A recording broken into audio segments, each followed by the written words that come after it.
নমস্কাৰ সদা সাৰ্বৈদসকল UDISE plus আমাৰ প্ৰতিখন বিদ্যালয়ৰ এটা অতি জৰুৰী তথ্য আৰু বিদ্যালয়খনৰ দাপোন বুলি ক'ব পাৰি বিদ্যালয়খনৰ সমস্ত তথ্য বৰ্তমান অনলাইন আৰু এই সমস্ত তথ্য আমাৰ ডাইসখনতে লিপিবদ্ধ হৈ থাকে ডাইসখন শুদ্ধভাৱে ফিলআপ কৰা মানে আপুনি পৰৱৰ্তী পৰ্যায়ত বিদ্যালয়ৰ সমস্ত তথ্য শুদ্ধ হৈ থাকিল আৰু এই তথ্যসমূহ অসম চৰকাৰ বা ভাৰত চৰকাৰে আপোনাৰ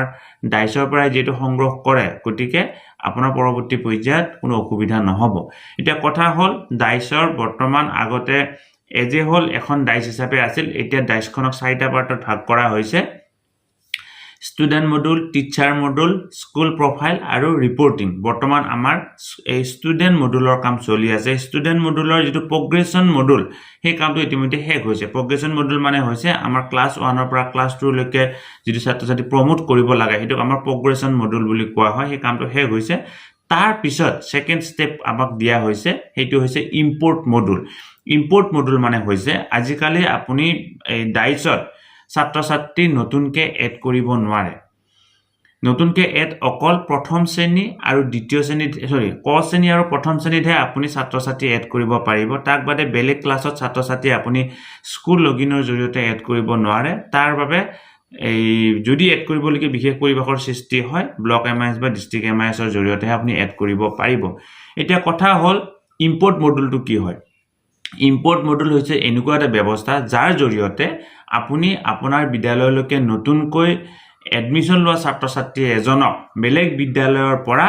টানি অনা ইম্পোৰ্ট মানে হৈছে টানি অনা ব্যৱস্থাটোকে ইম্পোৰ্ট বুলি কোৱা হয় মই এটা উদাহৰণৰ জৰিয়তে আপোনালোকক কথাখিনি বুজাই দিবৰ কাৰণে চেষ্টা কৰিম ধৰা হল আপোনাৰ বিদ্যালয়খন এখন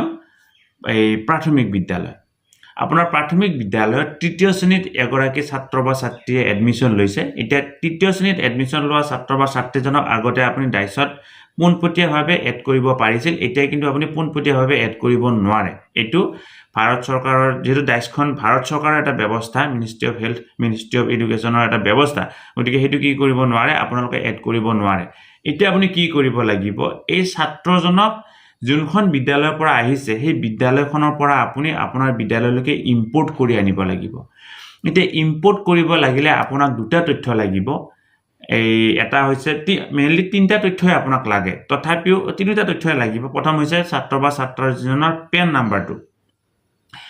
যদি পেন নম্বৰটো কিবা কাৰণ নাথাকিব পাৰে সেই কাৰণে মই তিনটা তথ্য লাগে বুলি কৈছো এই তিনটা তথ্য আপুনি সংগ্ৰহ কৰি থলে আৰু দ্বিতীয়বাৰ আপুনি সেই বিদ্যালয়খনৰ প্ৰধান শিক্ষকৰ লগত বা আন কোনো ব্যক্তিৰ লগত যোগাযোগ কৰাৰ প্ৰয়োজন নহয় যেতিয়া এডমিশন লবৰ কাৰণে আহে সেই সময়তে আপুনি এই তিনটা তথ্য সেই ছাত্ৰ বা ছাত্ৰীজনৰ পৰা লব বা সেই ছাত্ৰ বা ছাত্ৰীজনক সেই বিদ্যালয়খনৰ প্ৰধান শিক্ষকৰ পৰা আনিবৰ কাৰণে পৰামৰ্শ দিব প্ৰথম হল পেন নাম্বাৰটো দ্বিতীয়তে হল আধাৰ নাম্বাৰটো তৃতীয়তে হল আধাৰ নম্বৰত থকা ডেট অফ বাৰ্থটো 4 নম্বৰতে হল আমাৰ ডাইস যিখন থাকিব সেই পুৰণা বিদ্যালয়খনৰ যিখন ডাইস থাকিব এই ডাইসখনত এন্ট্ৰি কৰা সেই ছাত্ৰ বা ছাত্ৰীজনৰ এগেইনষ্টত থকা ডেট অফ বাৰ্থটো আধাৰৰ ডেট অফ বাৰ্থৰ লগত ডাইসৰ ডেট অফ বাৰ্থ নিমিলিব পাৰে কিবা কাৰণত আধাৰত বলে 1/1/2024 আছিল কিবা কাৰণত ডাইসত এন্ট্ৰি কৰোতে 1/1 ৰ পৰিৱৰ্তে 1/2/2024 হৈ গল গতিকে তেতিয়া আপুনি এন্ট্ৰি কৰাৰ ক্ষেত্ৰত অসুবিধা পাব কিন্তু এই 4টা তথ্য আপুনি কি কৰিব লাগিব আগতীয়াকৈ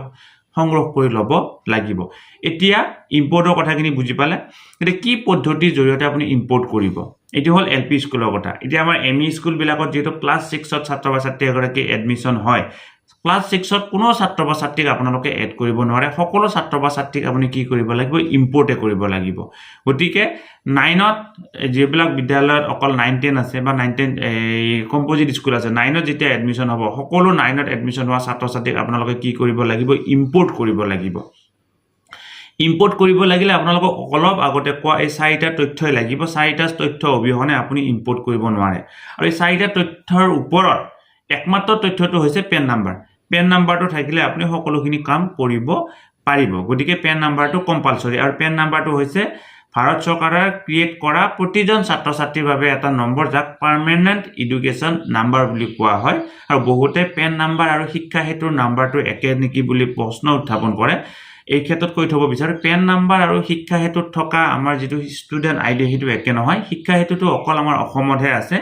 পেন নাম্বাৰটো হৈছে সৰ্বভাৰতীয় এটা নম্বৰ গতিকে পেন নাম্বাৰ আৰু শিক্ষা হেতুৰ নম্বৰটো সম্পূৰ্ণ বেলেগ পেন নাম্বাৰটো হৈছে অসমৰ ভাৰতবৰ্ষৰ নম্বৰ ভাৰতবৰ্ষত থকা চৰকাৰী বিদ্যালয়ত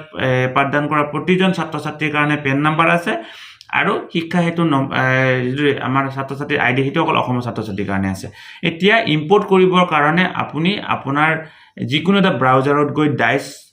যেটো ডাইচৰ যেটো পোৰ্টেল মানে যেটো পোৰ্টেলটো খুলি ল'ব লাগিব তাত গৈ আপুনি এই প্ৰসেসটো ইম্পোৰ্ট কৰিব লাগিব এতিয়া মই আপোনালোকক স্টেপ বাই স্টেপ ইম্পোৰ্ট কৰাৰ প্ৰসেসটো জনাবৰ কাৰণে চেষ্টা কৰিম ছাৰবেদসকল ছাত্ৰ বা ছাত্ৰী এজন ইম্পোৰ্ট কৰিবলৈ হলে প্ৰথমতে আপুনি কি কৰিব লাগিব আপোনাৰ ডাইচৰ যি পোৰ্টেলত আপুনি লগইন কৰি ল'ব লাগিব লগইন কৰি লোৱাৰ পিছত তাত ভালেখিনিও স্টেপ আছে স্টেপখিনি ফলো কৰিব লাগিব প্ৰথমতে মই লগইন কৰি লম লগইন কৰি লোৱাৰ পিছত আপোনালোকক পৰৱৰ্তী স্টেপখিনি দেখুৱাবৰ কাৰণে চেষ্টা কৰিম যেতিয়া আপোনালোকে লগইন কৰি ল'ব লগইন কৰি ললে আপোনালোকৰ এই পেজটো আহিব এটো আপোনালোকে ইতিমধ্যে জানে কাৰণ ইতিমধ্যে যেহেতু ষ্টুডেন্ট মডুলৰ কাম আপোনালোকে কৰিছে আপোনালোকে কি কৰিব লাগিব 2024 আৰু 2025 যেটো এই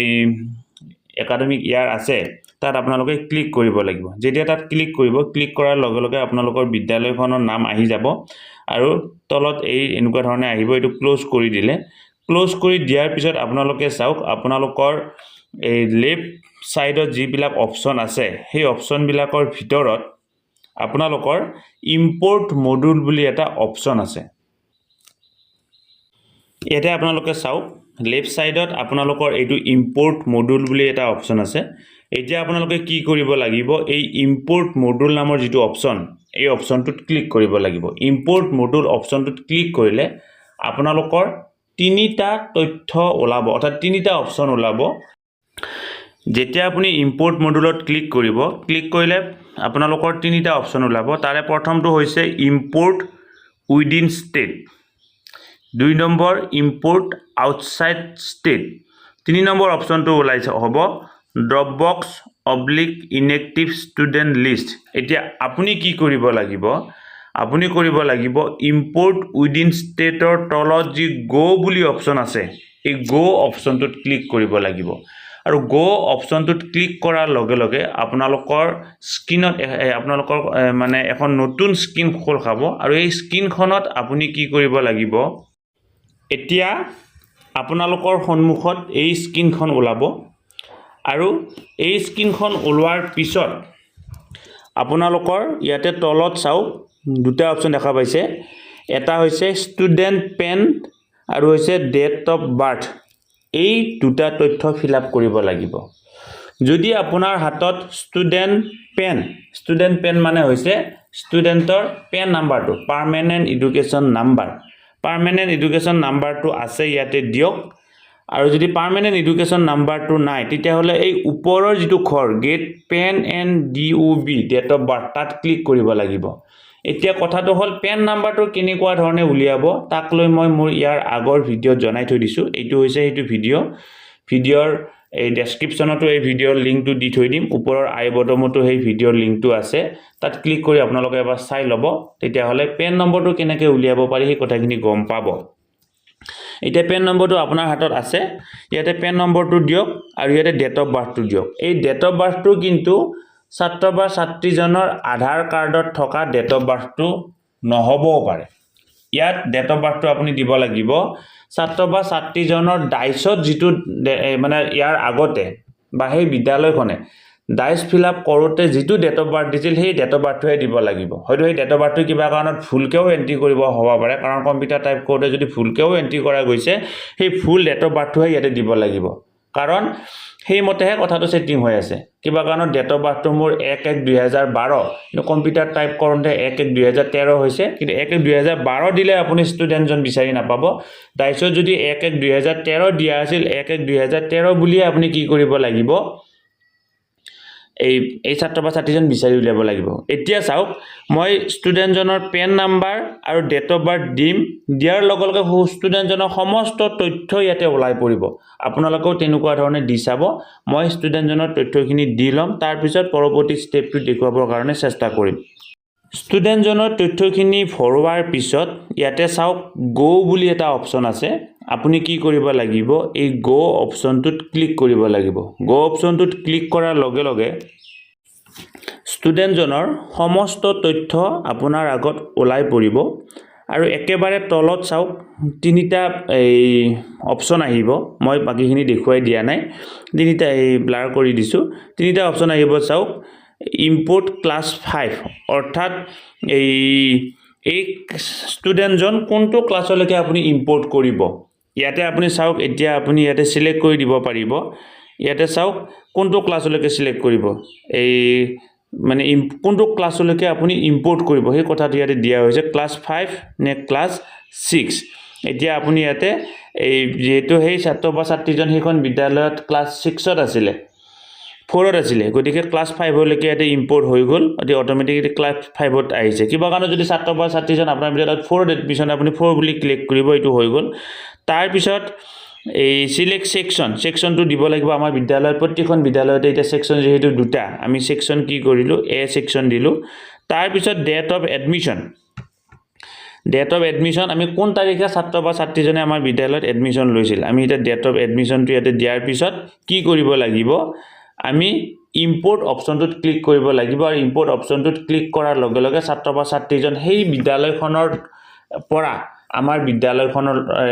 সেই বিদ্যালয়খনৰ ডাইছৰ পৰা ওলাই আহি আমাৰ বিদ্যালয়খনৰ ডাইছত সন্নিবিষ্ট হৈ যাব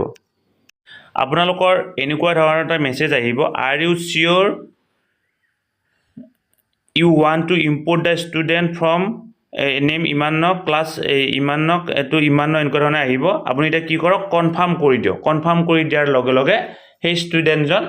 একদম ফাইনালি আপোনালোকৰ বিদ্যালয়লৈকে আহি গল বিদ্যালয়ৰ ডাইছলৈকে আহি গল কিন্তু আপোনালোকক পুনৰবাৰ কৈছো ডাইছ আৰু শিক্ষা হেতু সম্পূৰ্ণ বেলেগ একেবাৰে শেষত আহিব ষ্টুডেণ্ট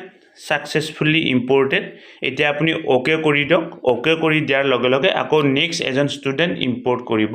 পাৰিব গতিকে সদা ছাৰবিদসকল প্ৰসেসটো একেবাৰে সিম্পল কিন্তু আপোনাক এই আধাৰ কাৰ্ডৰ নাম্বাৰটো লাগিব পেন নাম্বাৰটো লাগিব ডেট অফ বাৰ্থটো লাগিব আৰু আধাৰ কাৰ্ডৰ ডেট অফ বাৰ্থৰ চনটো লাগিব এইখিনি তথ্য থাকিলেহে আপুনি ইম্পোৰ্ট কৰিব পাৰিব ভিডিওটো যিমান পাৰে সিমান শেয়াৰ কৰক এইবাৰ হয়তো শিক্ষকসকলে সিমান ভালদৰে জনা নাই প্ৰসেসটো হৈ উঠা নাই আহাবাৰৰ পৰা কিন্তু এইটো আৰু বহুলভাৱে প্ৰচাৰ হ'ব আৰু পেন নাম্বাৰ অবিহনে ইয়াৰ পৰৱৰ্তী পৰ্যায়ত ছাত্ৰ ছাত্ৰীসকলে একো কাম কৰিব নোৱাৰিব ধন্যবাদ সদা ছাৰবিদসকল নলিনী কান্ত ডেকা নামৰ ইউটিউব চেনেলটো হৈছে এটি শিক্ষামূলক ইউটিউব চেনেল এই চেনেলটোৰ জৰিয়তে আমি শিক্ষক ছাত্ৰ ছাত্ৰী অভিভাৱক আৰু বিদ্যালয়ৰ কাৰণে উপযোগী কিছু ভিডিঅ' প্ৰস্তুত কৰিবৰ কাৰণে চেষ্টা কৰোঁ আপুনি যদি পোন প্ৰথমবাৰৰ কাৰণে এই চেনেলটো চাইছে অনুগ্ৰহ কৰি চেনেলটো সাবস্ক্ৰাইব কৰিব আৰু অল নটিফিকেশন প্ৰেছ কৰি থব